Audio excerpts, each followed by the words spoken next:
Hi, I'm Debbie Georgatos. Welcome to my show, America, Can We Talk? Today, we're going to talk about the GOP could lose the Senate in 2020, economic recovery alarms Democrats, what masks and reopening battle are really all about, and the GOP sues the Democrats over proxy voting. And of course, I'll tell you why these stories matter to you. Stay tuned.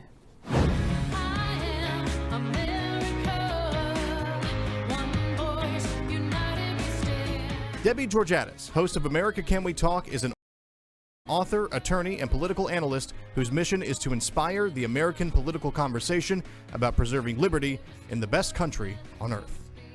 America Can We Talk is sponsored by GC Works, a Dallas-based company performing advanced technology research in the oil and gas industry. Welcome again to America Can We Talk and to today's First Five. I'm Debbie Georgatos. Well, The Hill was out with an article that's talking about the races that are up in 2020 in the United States Senate. Of course, in the U.S. House, the entire U.S. House is up every 2 years. On the Senate side, the term is 6 years. So obviously every 2 years, a different set, 1/3 roughly the Senate is up. Well, this year, The Hill is saying that there are at least 10 seats most likely to flip. They're reviewing which 10 seats might flip from Republican to Democrat. And they're using statistics and they're using polling and all sorts of other information. But I want to, before I tell you their numbers, say this.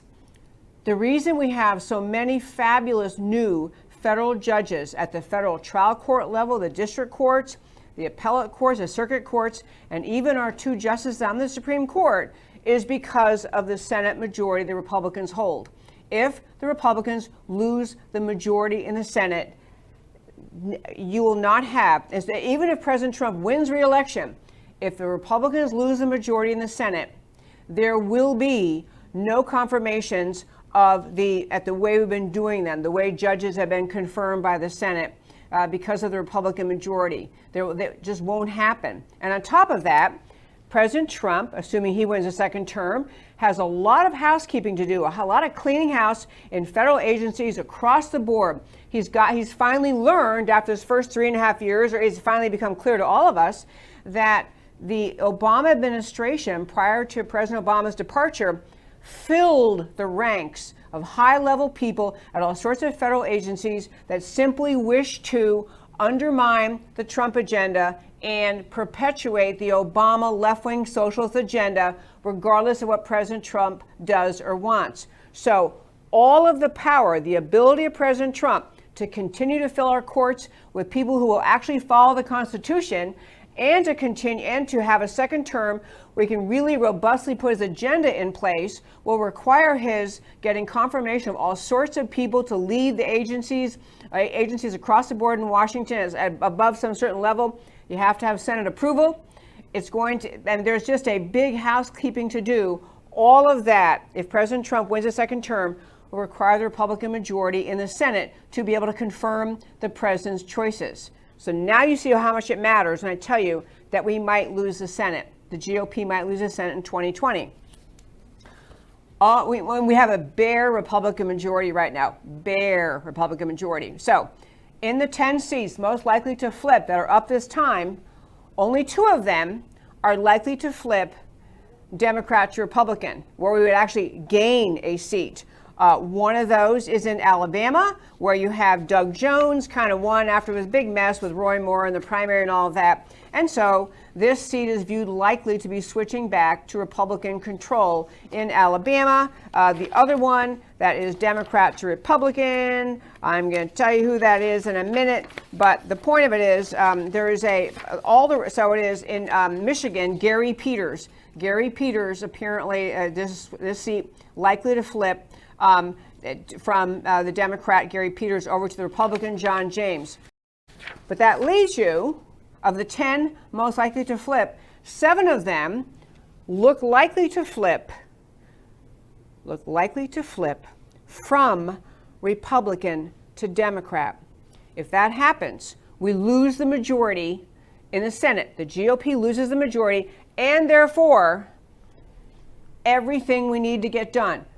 Appointments of judges, new people in a vast range of administrative positions are all held up, assuming President Trump sitting in the White House, all held up in the Senate.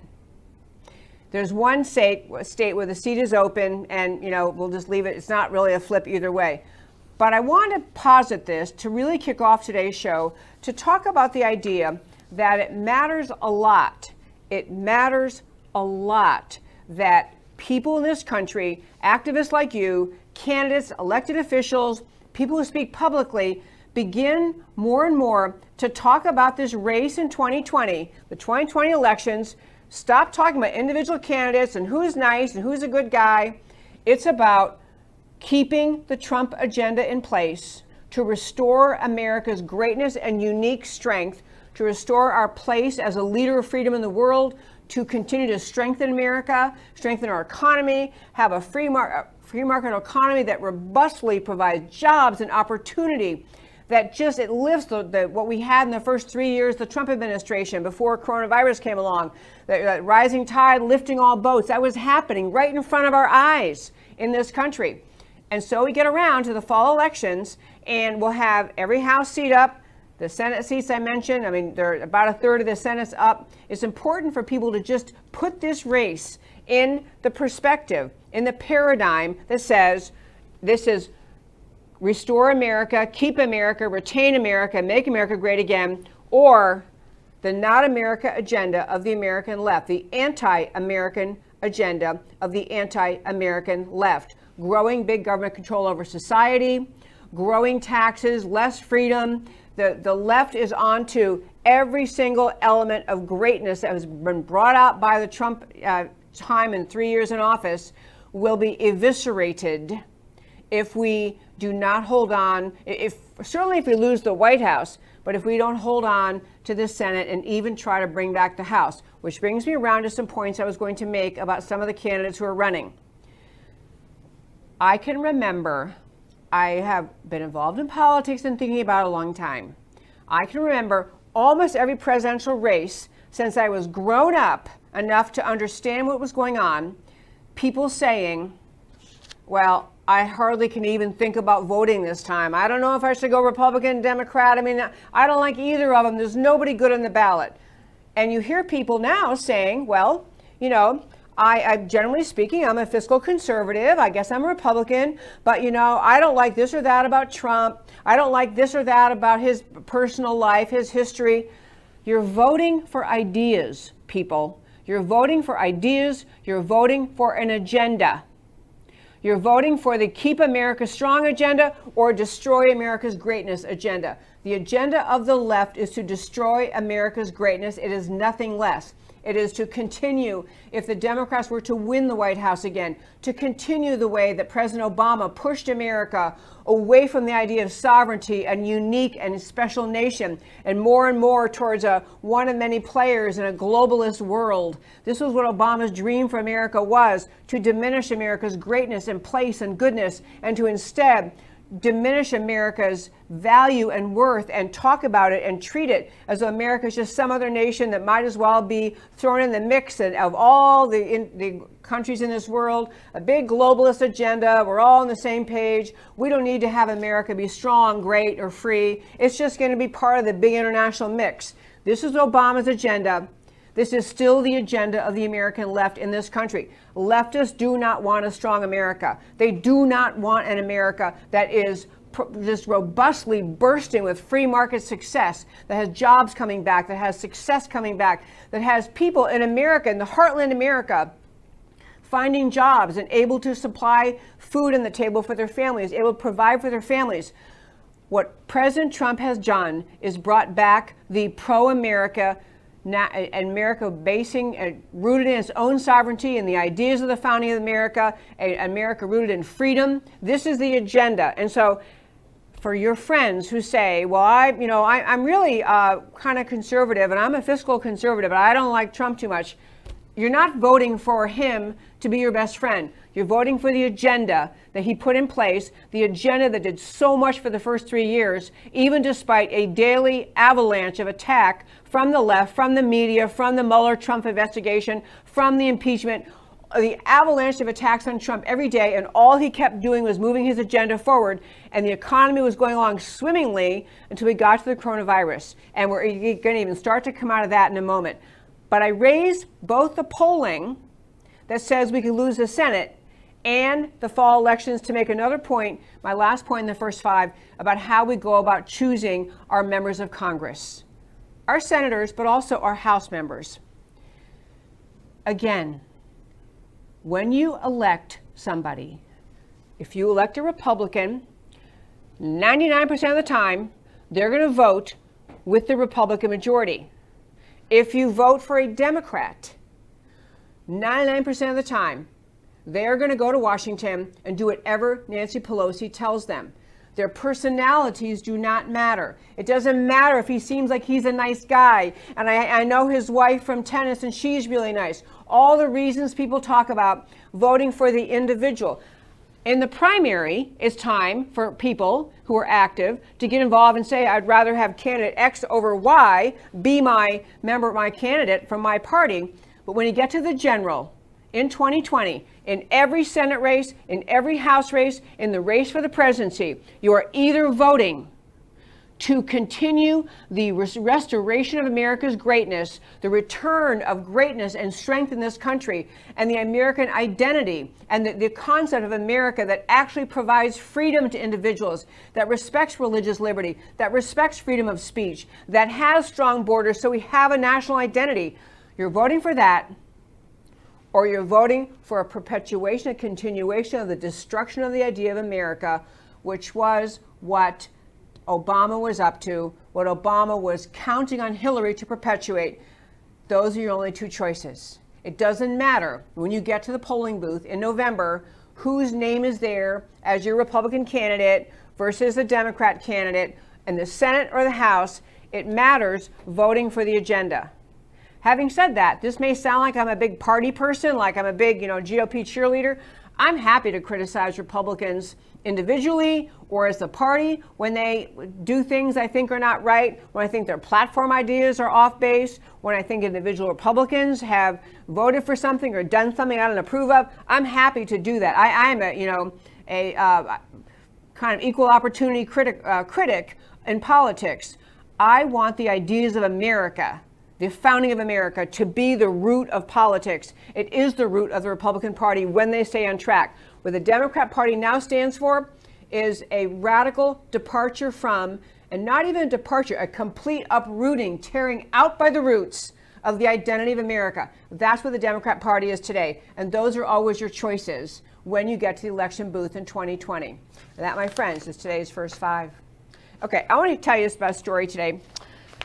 So, this has been reported various places. First, I'll tell you the story. Economic recovery alarming Democrats. But I'm going to tell you first just the most interesting thing. There was a guy who was in the Obama administration, a top economist, top economic advisor in the Obama administration named Jason Furman. Jason Furman gave a speech. Now, we're in the shutdown here. He's a Harvard guy, but they're in the shutdown now. So it was a Zoom speech. But you've probably all been doing Zoom meetings, Zoom speeches. You sit there in front of your computer at home.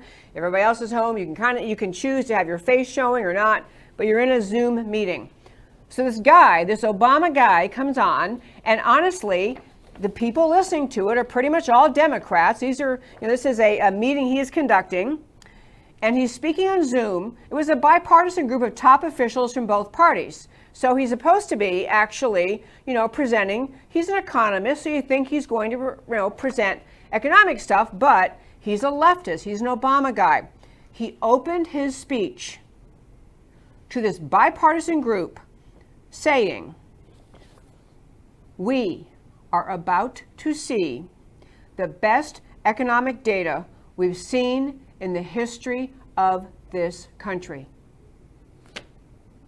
Now, if you've been following what's been happening in this country with the coronavirus shutdown, with industry shut down to a standstill, with non-essential, according to government bureaucrats, businesses shut down, people shut in their homes, people not able to go out and engage in normal life, people losing jobs, people losing the business they spent their whole life building up. Small businesses, the massive collapse of small businesses in this country is a crying tragedy.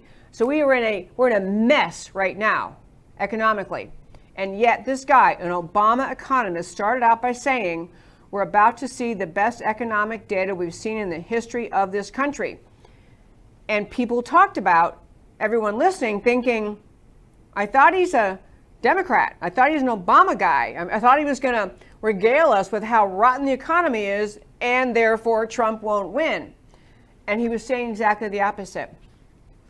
The country is poised to come roaring back. The American people actually had a taste of the joy of freedom and free markets in the first 3 years of the Trump administration.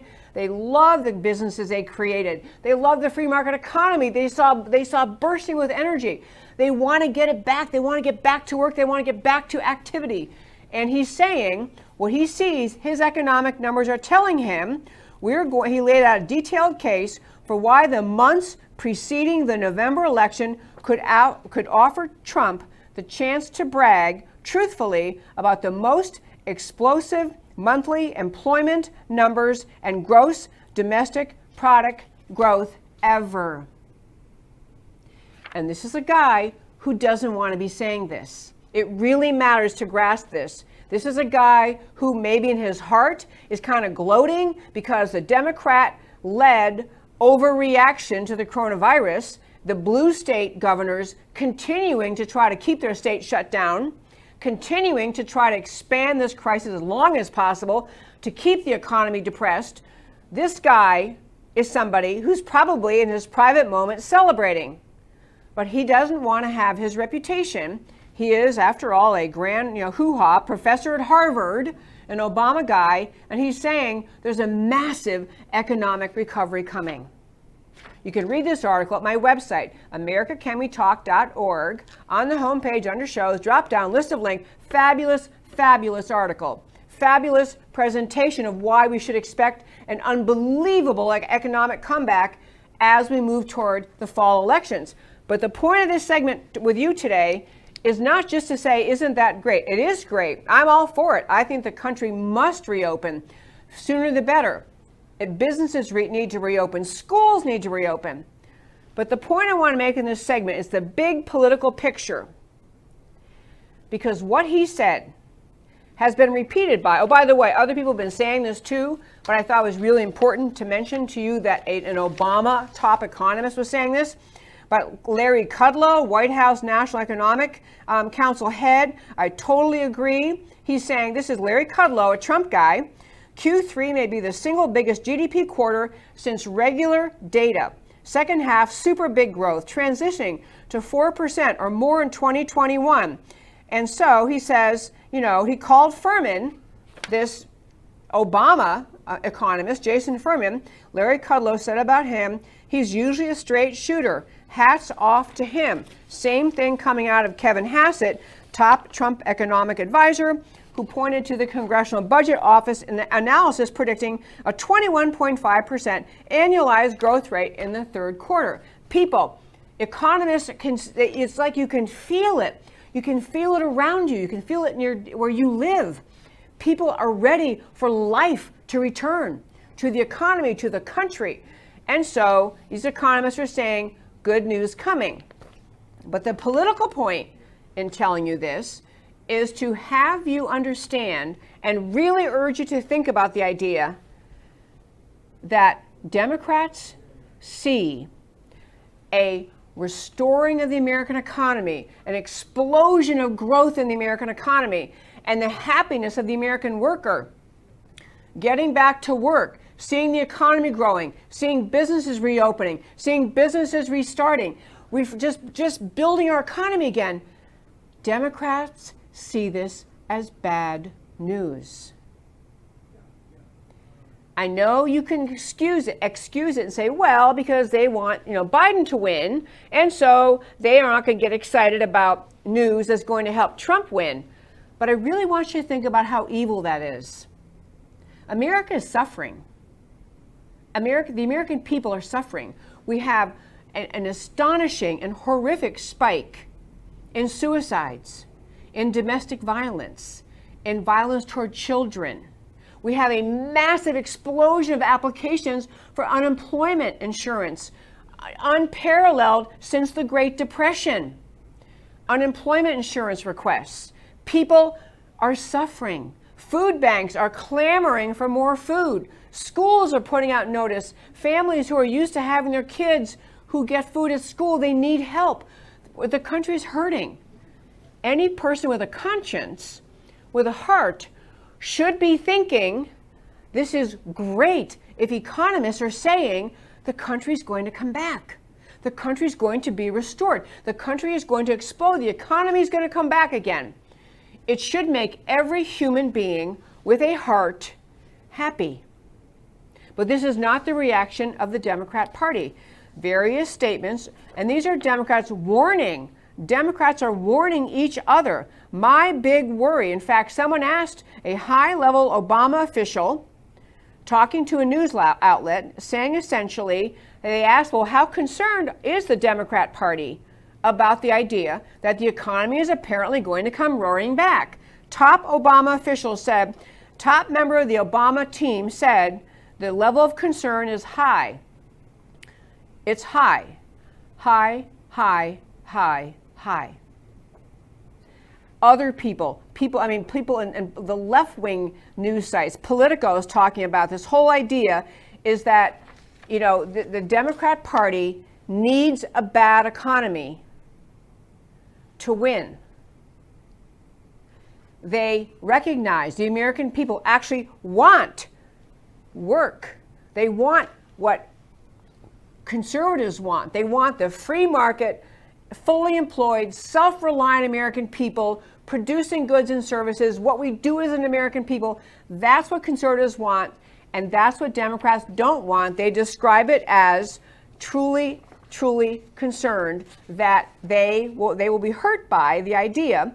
And in fact, I'm going to tell you a few other quick things about how great things are going. There was a Wall Street Journal piece talking about it. Truckloads are growing again. Air travel, hotel bookings are slightly up.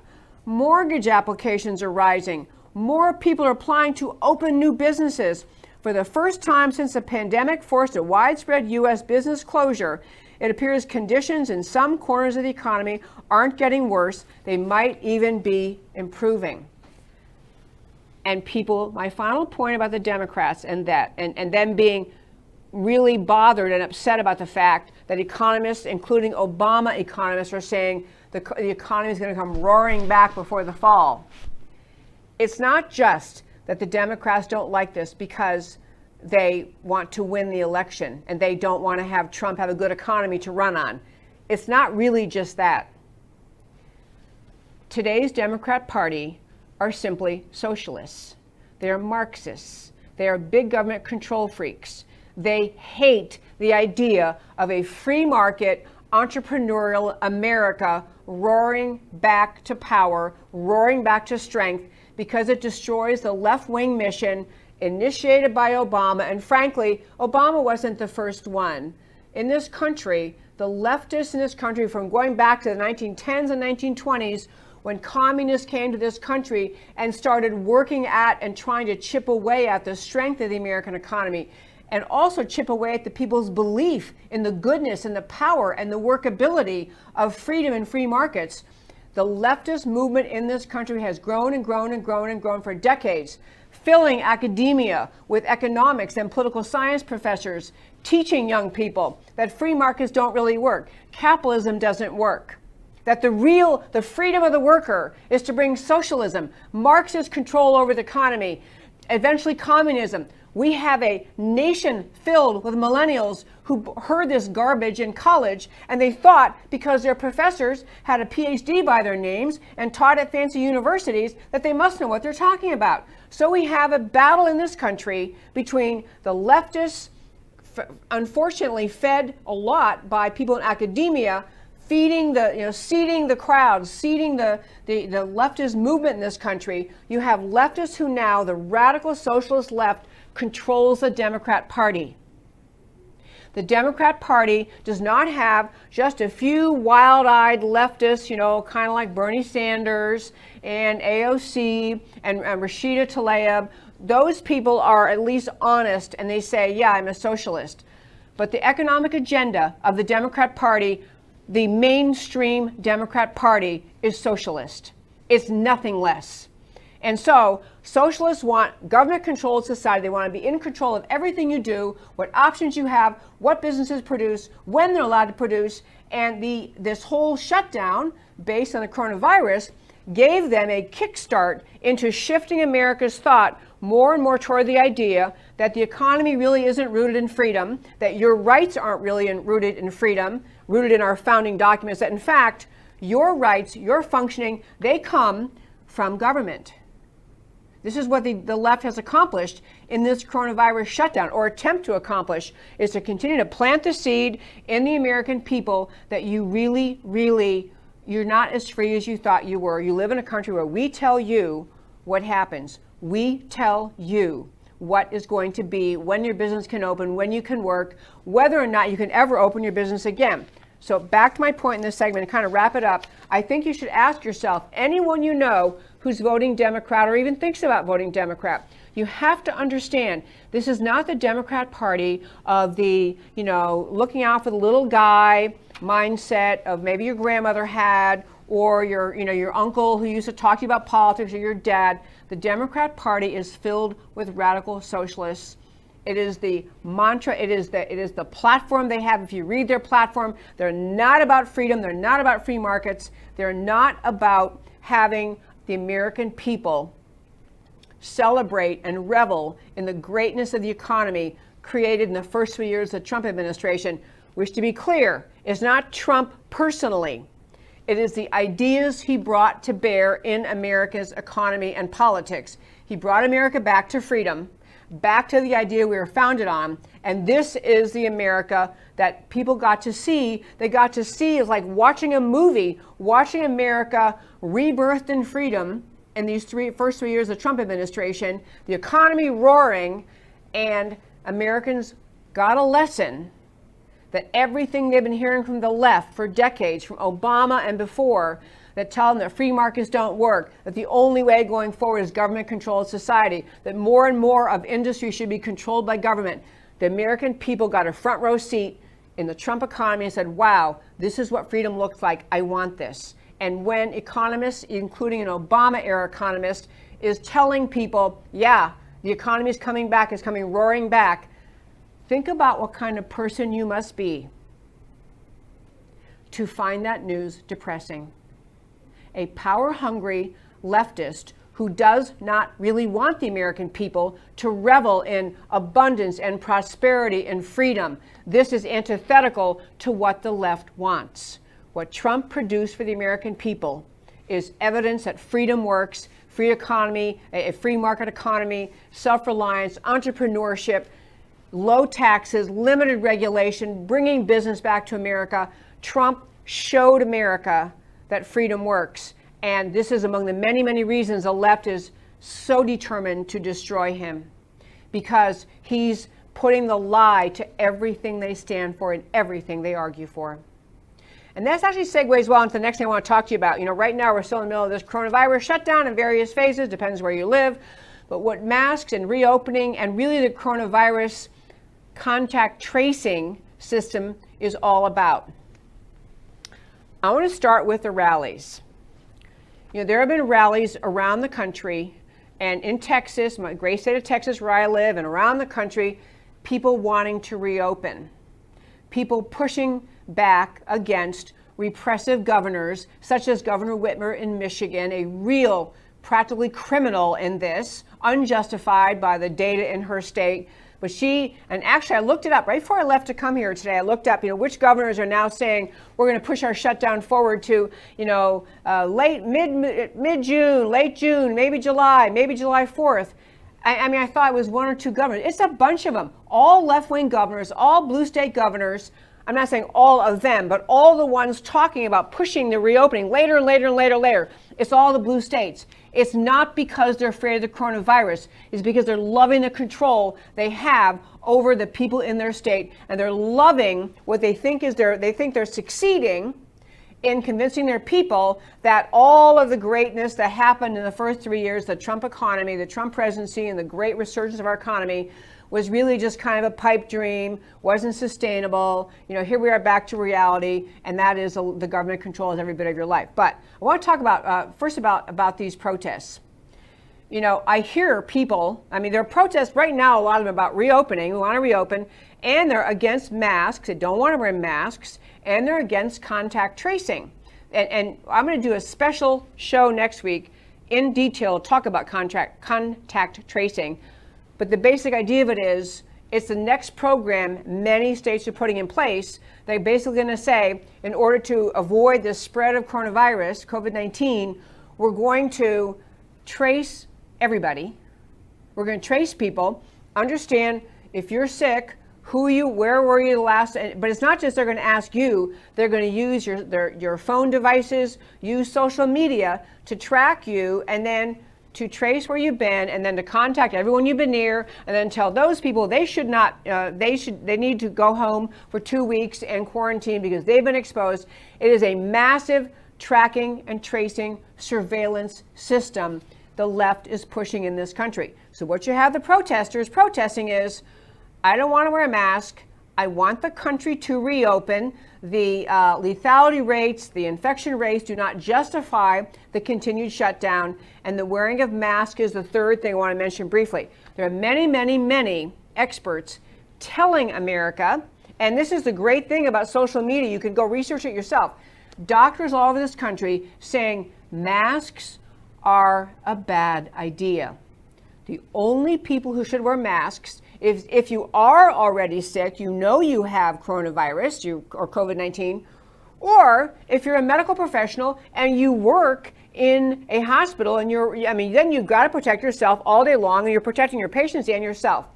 Many doctors saying that masks are not only unnecessary to preventing the spread of coronavirus, but they're actually harmful. They're harmful to healthy Americans. You're breathing in and out your own, whatever you're exhaling when you breathe, you're forced because of the mask, you're breathing it back in. There have been expert after expert saying most of the masks that people are wearing do nothing good, in fact, very much harm. And on top of that, of course, with masks, you touch them, you pull them off your face, and then you're touching both sides of them, you put it back on your face. I mean, the masks are, many, many experts are saying, we don't like it. We want to stop this. We have people saying they're not necessary. So protests in this country against masks, in favor of reopening, and against contact tracing.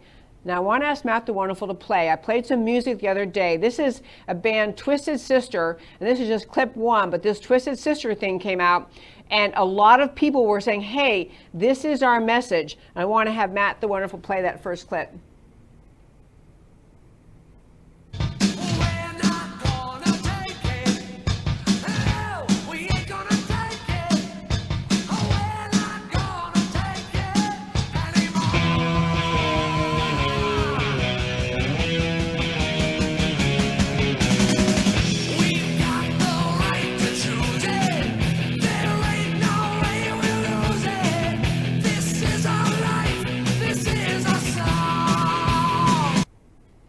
Okay, there's this, I'm sorry, that cut off where it was going to. There was a great thematic feel to that music, and some of the rallies recently, people have been bringing that music because, and I want to hit just a couple observations about these protests. There have been even people on the right, quasi-conservative types, kind of establishment types, who are kind of eye-rolling about the protests and acting a little bit dismissive or kind of patting on the head, okay, you silly little protesters, go ahead, but you know, we all got to go along with contact tracing. We've all got to go along with masks. And, you know, we got to reopen slowly. We've had a lot of patronizing condescension, even coming from the right, from conservatives or alleged conservatives, people on the right saying, you know, these protesters are a little bit too goofy. They don't really need to be doing this.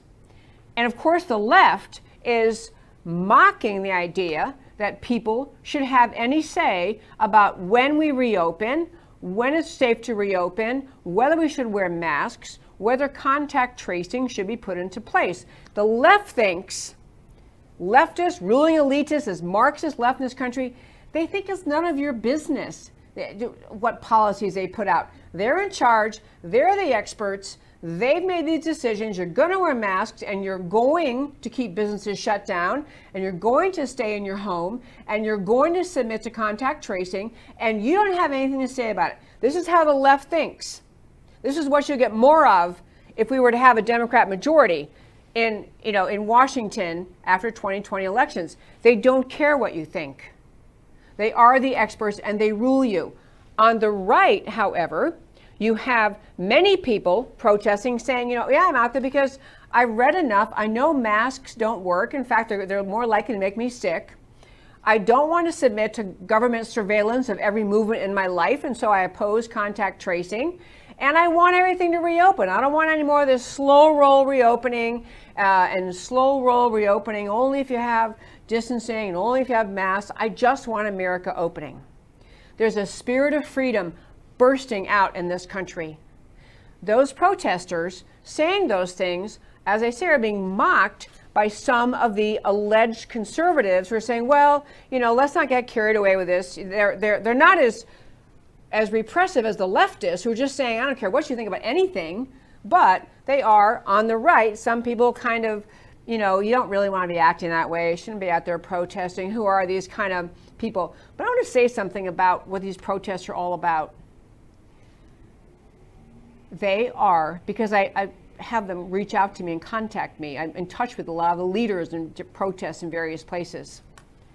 These are people who understand that the left is using the response to coronavirus to teach and train the American people to agree to the notion that you submit to what the government tells you to do. Obviously, we have to have laws. We follow laws. We all agree it's part of the structure of America. But it is a cultural change. It's a political culture change. It's a social change. It is an effort to recalibrate how Americans think about the idea of freedom. If you think about how you would have thought in January, if someone said, you know what, you're going to have to shut down your business, the business you spent your whole life building, and you're going to have to stay home until further notice, you would say, why in the world? Why? But now we say, well, the virus came along, we have these rules coming along, but as we're emerging out of the first 2 weeks after the virus arrived and everybody was panicked, we all thought we better just do whatever the government says. But many, many well-informed, well-educated freedom lovers have been actually reading and following the numbers and following the data, and they're recognizing the left is exploiting the coronavirus to perpetuate a shutdown to hurt the economy and also to shift the way we Americans think about what rights we have.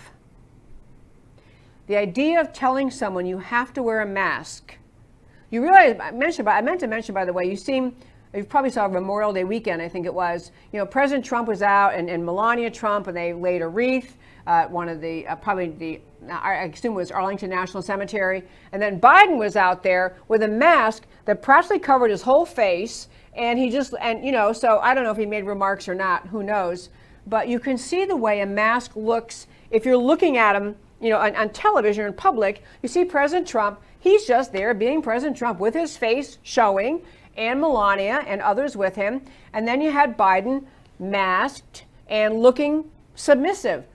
There is a mental element to this insistence on wearing masks. There's a mental element that's saying, we, the government, we tell you how you can leave your home, whether you can leave your home, what you have to be looking like, or you can't leave. The resistance to masks is made by many people in this country who are well educated, they are well informed, they do read a lot, and they realize, I don't want to start agreeing, I don't want to have our country to start agreeing that we wear masks as long as the government says we have to. It's a freedom issue, and especially it's a freedom issue when you realize that more and more doctors, actual experts in microbiology and immunology, are saying people shouldn't be wearing masks. It's a bad idea to wear masks. Healthy people should not be doing this. So you have healthy people, their rights as individual citizens being restrained. They're forced to stay home, can't open your business, can't shop where you want to be, can't be out for a while. You couldn't even be out of your house without being stopped by an officer to ask, are you out doing something essential? Why are you on the road? So this movement to protest against the masks, so it's against masks, it's for reopening, and it's against contact tracing, has a root in the very concept of liberty upon which this country is based. Because informed people can see the left is manipulating our fear, using our fear, manipulating our fear, manipulating our country into submission. And it's not just on the coronavirus question. It's a broader feel of what are we as a country? What do we understand our rights to be as citizens in America? If you can get Americans conditioned in response to this virus, so you're told when you can open your business, whether you can go to your business, whether you have to wear a mask, whether you're allowed to be out of your house, or you have to stay home, can you be at the beach? I mean, you have, this is, and again, but folks, the blue state, red state divide is growing on this subject. The blue states are all about, we're going to keep forcing you to stay home as long as we can find a reason, and it's continuing to June and July and after July 4th. These people are loving the power, and it's not just a gleeful love of the power. There's that element, but it's retraining Americans to think you're not really a country rooted in liberty, and so don't think you are. You're not really a country that guarantees your right to live your life in freedom. You want to leave your house? We'll let you know if you can. You want to open your business? We'll let you know if you can. You want to wear a mask? If you want to leave your house, you're going to wear a mask. It is a very sinister, nefarious, under the surface effort to derail the feeling of freedom, the concept of freedom, the presumption of freedom in this country, with the idea, well, I just wait to be told now by the government, do I have to wear a mask? What does it have to look like? Where am I allowed to go? The whole retraining of the American people into being submissive to government is part of the thinking of the leftists. And I should be clear, I'm not saying every mayor, city council official, governor has this level of ideological thinking. I understand that some don't, but the leftist mindset has just been aggravated by the idea of freedom, aggravated to death by the idea that Americans think we have an inherent right to freedom, and we're going to protest, and we're going to stand up, and we're going to say what we think, and we're going to stand up for what we want. This drives leftists nuts. Leftists need a submissive society. They need a submissive people to do what they are told, go where they're told to go, do what they're told to do. This is what leftists need. And they've seized on it. Many of them seized on this crisis as a training opportunity to tell people, yeah, don't be thinking that you decide whether your company exists, your business exists, your freedom exists. We'll let you know. There's a lot more. I understand this kind of topic deviates from kind of things I normally talk about in this show, but there's a need to understand that. It really goes along with the more massive leftist agenda to try to keep America shut down as long as they can, so we stop thinking what all of us got the front row seat to see, which was in the Trump, the return of America, the rightness of America, the return of free markets, the roaring economy. All of that was possible not because of Trump personally. He brought it and he did it and he gets all the credit in the world, but he's putting in place the very ideas of America, the ideas the left hates. I'm going to come back to this topic more and more because I think it's important to understand we're being conditioned and we have to refuse to, we have to say no thanks. We're just not going to do it. Last topic very quickly today. This is really interesting. This is kind of ongoing battle in Washington. You may realize the U.S. Senate is in session. The Senate is sitting there in Senate doing their Senate job. The House, when the coronavirus came along, sent everybody home. So all the members of Congress are sent home. And Nancy Pelosi and the Democrats, she's a speaker, they have put together the idea, and they've already passed it, that they're going to have proxy voting, meaning they're going to try to pass important legislation while they're all sitting at home. Republicans are saying, actually, the Constitution says you have to meet and have a quorum. So the Constitution requires a meeting with a quorum in order to conduct business. Democrats are saying, yeah, but we make up the procedural rules, and we're saying this is a meeting, even though, all of the members of Congress are in their various respective states or on vacation, who knows what they're doing. They don't have to be present. And so it's an important enough thing because the Republicans, really led by Chip Roy, Congressman Chip Roy, and others, but mainly Chip Roy, have actually filed a lawsuit saying to Pelosi and the Democrats, you got to bring us back into session. We're not going to be passing these vital laws without the normal process we do when we're in Washington, the normal process of give and take and debate and the kind of the vibrancy you normally see in the floor of the House, the back and forth, all of that is supposed to be part of lawmaking, part of the effort that we do to actually pass laws. That is what is supposed to be the process.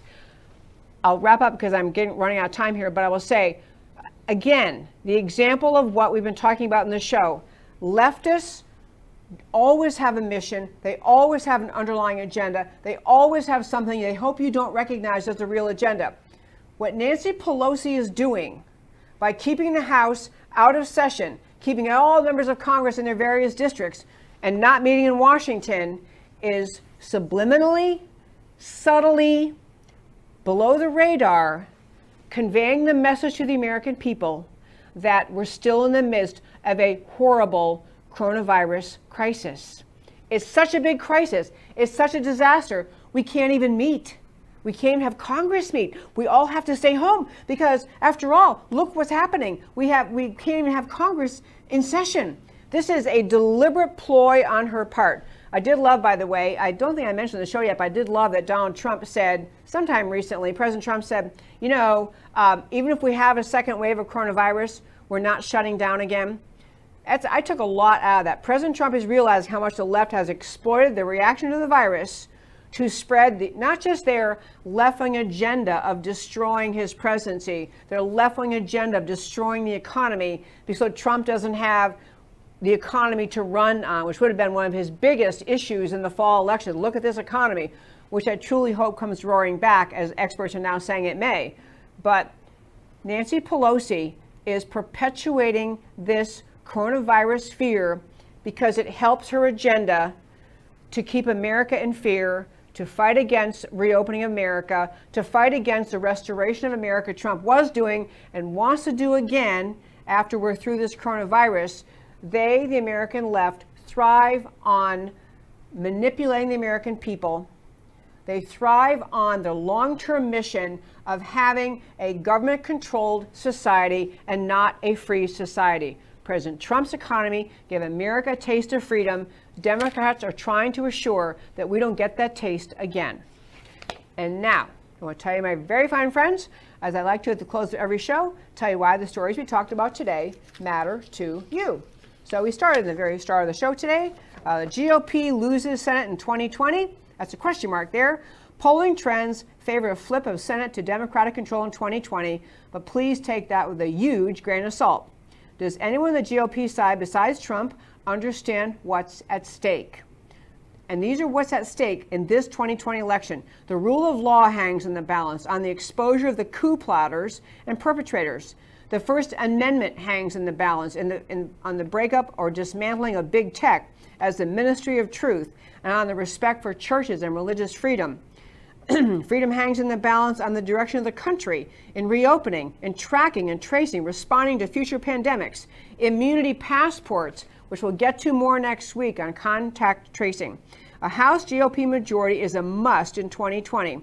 Kevin McCarthy had a pretty strong shot at one of the GOP candidates. I didn't get into that story today. We need to be backing all the Republican candidates for the U.S. House.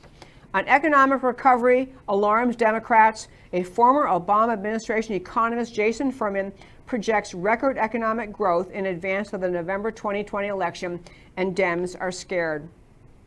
Blue states more and more exposed as economic laggards because of prolonged shutdowns. Lockdowns more and more understood as about politics, not about public health. A test of the American spirit in blue states.